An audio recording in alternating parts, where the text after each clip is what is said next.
Hey everyone, it's the Jumbler 6000. Welcome to my Devlog, and well, we have a ton of things to talk about.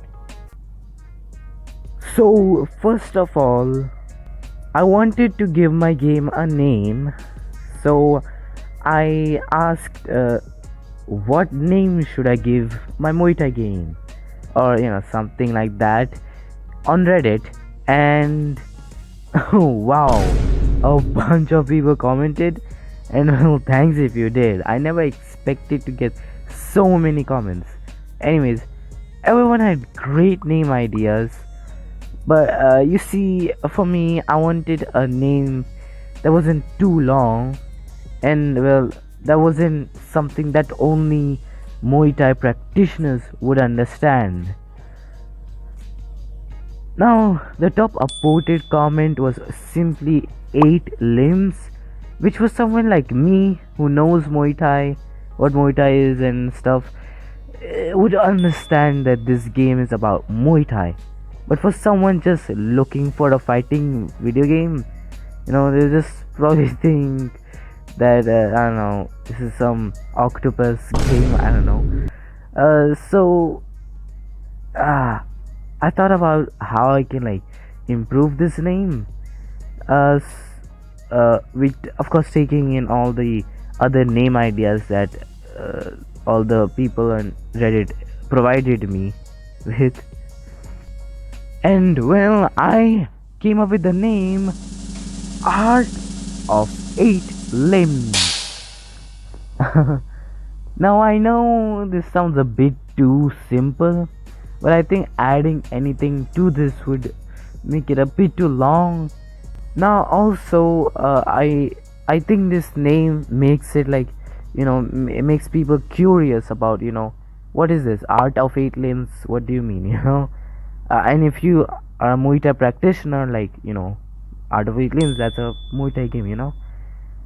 So this is the name I would be using. If you think I could change something in the name, then please feel free to comment it down in the comments. And also, I made a logo for the game, you know, and I think it looks pretty nice. I don't know, feel free to say your opinions on in the comments. Now let's get on with the game development. So I started by giving the player a little shine, because I wanted to make the characters a bit, a bit stretchy. So I did. But as you can see, it looks a bit too shiny. It looks like a robot. So I changed it. And also added an object towards the back of the character so that I could make it out whether the character is dashing or not.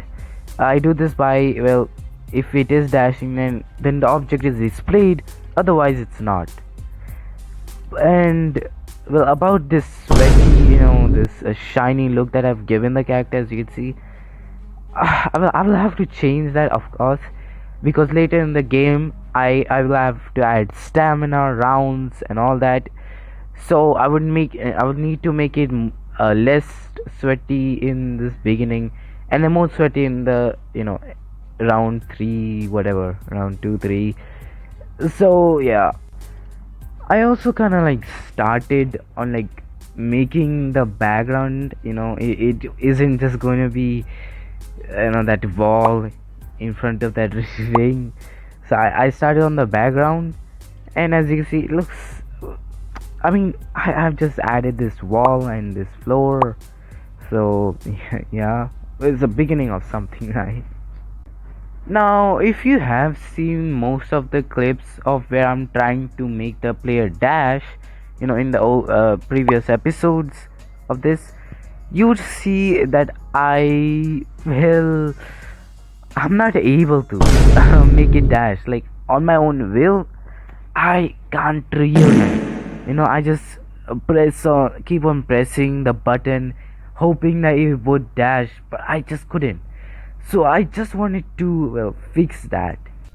And well, to fix this, I tried moving the code around a bit, maybe changing some of the values. No, nothing worked. But you see, I thought I was able to tell when to dash by this check mark, but it turned out to be, well, false. Okay, as I added this box to tell the player when or when not the character can dash, but again it did not work.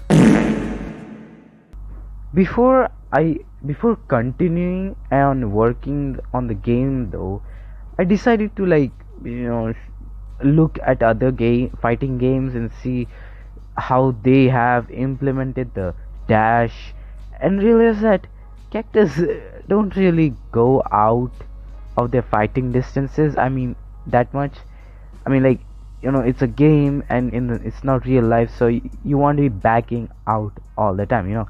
So games, really have the ability to dash when the opponents are far away. So I too changed it from whenever you double press the left arrow key you dash to if you're out of the distance and double press then you dash. Before I continue, if you have watched the video so far, that must mean you're enjoying it. So make sure to like it, and also if you're interested in this game development, make sure to subscribe for my future uploads. Anyways, now I had a bunch of problems trying to implement this, but fortunately I made it work.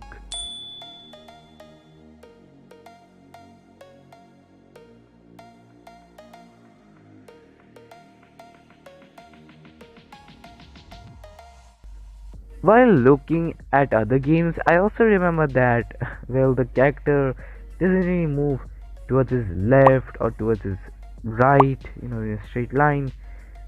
It more like rotates around the opponent rather than going straight left or straight right. So I changed that too, which was pretty easy.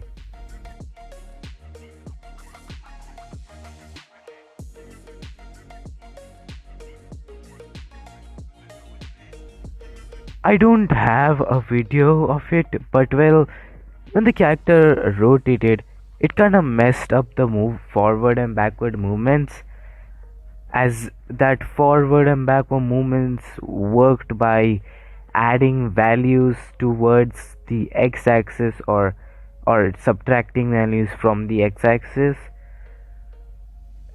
So when I rotate the character, I rotated the character model, but of course, the axis will stay the same, right? So x-axis will go towards this direction, and when I rotate the character, the x-axis won't go to different direction. So yeah, when I rotated the character, it didn't work. So yeah, I hope you just understood what I just said. So I changed it from adding values towards the x-axis or subtracting values from the x-axis. Changed it from that to, well, just making the character move towards the opponent, which I wasn't really able to do before because I hadn't put the other character opponent model into it. Ooh.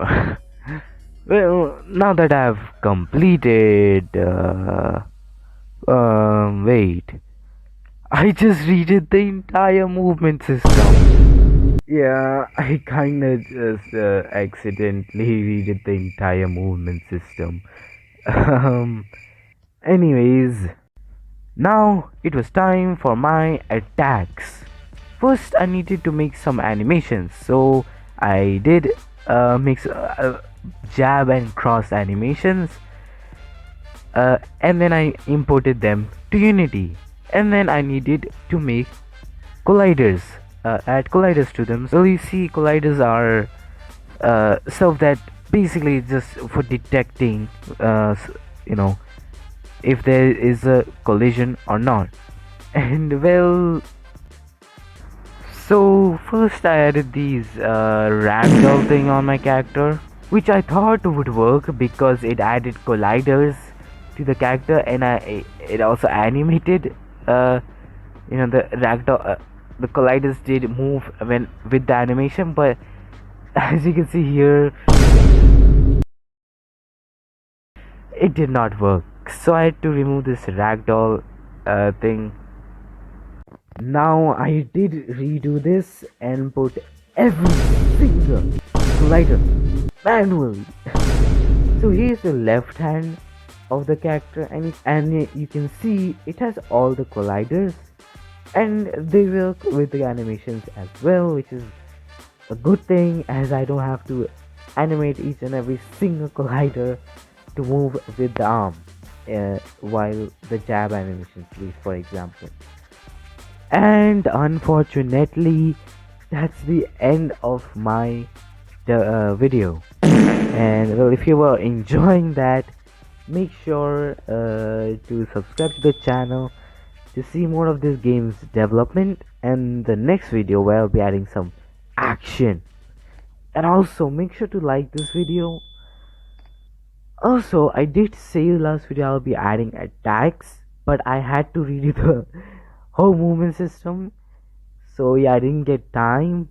And also, I think the movement system has become a lot better, and I think the last movement system was kind of it didn't have that spice in it, I guess. Well, whatever. That's it.